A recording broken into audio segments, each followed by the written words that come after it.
Hi, Amanda Tapping. How does it feel to be the most badass science fiction chick? Am I? Oh yes, and the sexiest. And how did it feel to be the only chick working in a team with 3 other guys traveling world to world? Yeah. Wow. Well, first of all, thank you.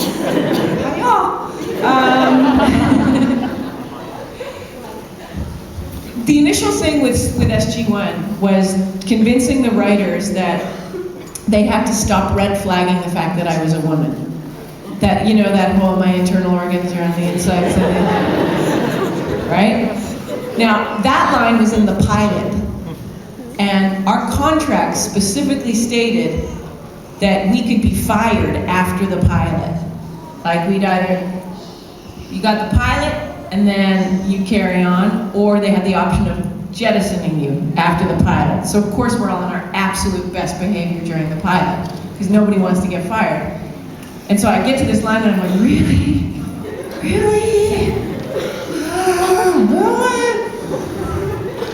On the day, and I looked at Richard and I was like, really? And he said, just go with it, babe. Just go. You can make it work. You can make it work. I'm just as good as you are.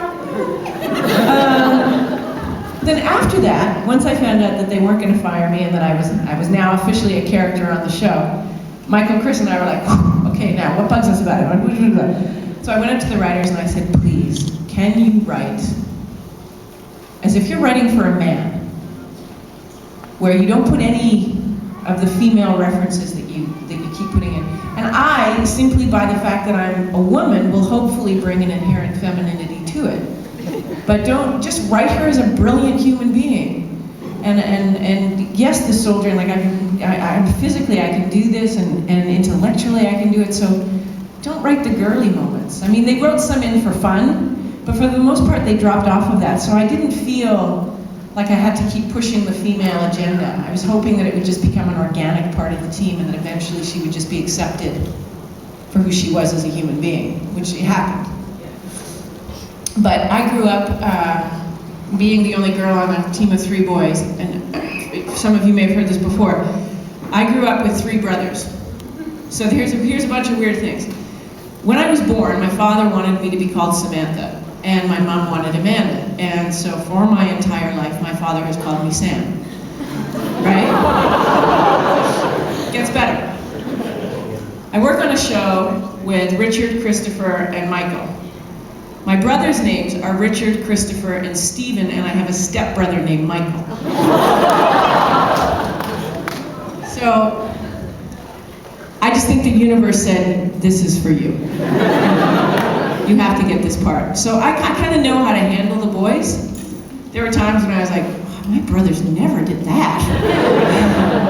But for the most part, they're lovely people, so we found a really nice simpatico. But I think that there was some weird, universal, tinky, woo-woo, mojo, wah-wah, that like Amanda Tapping, Sam, you're gonna get the part, and you're gonna work with these guys. None of my brothers had a symbiote. No, they didn't.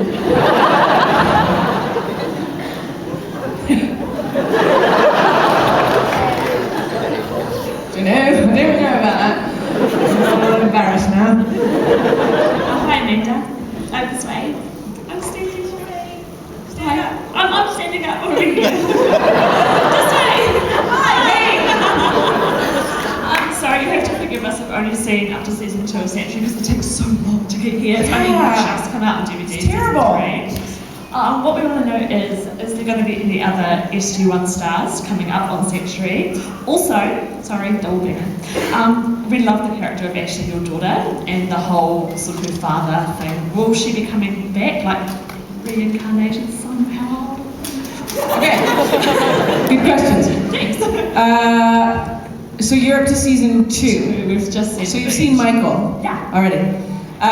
Tom Macbeth, who plays Mayborn on SG1, comes back for a couple of episodes, and I got to direct him, which was really fun. Kevin Smith, oh, you've already seen him.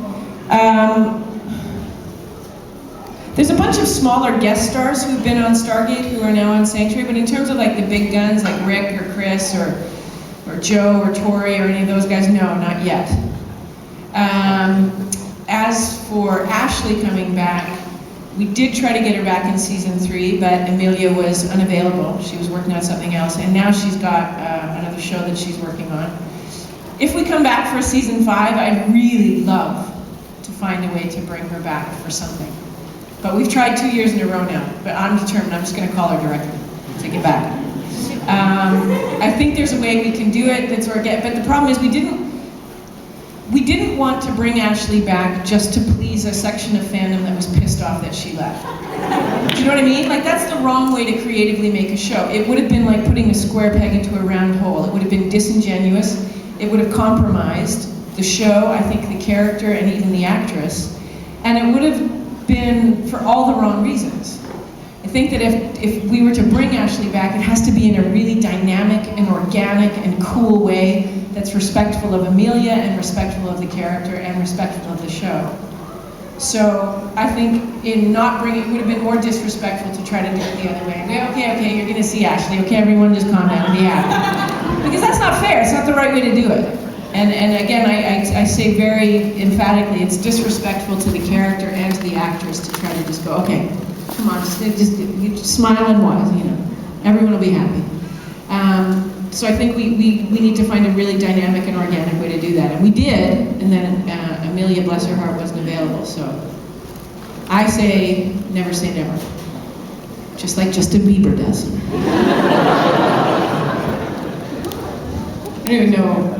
I know very little about Justin Bieber. Does anyone? Moving on then. Is that?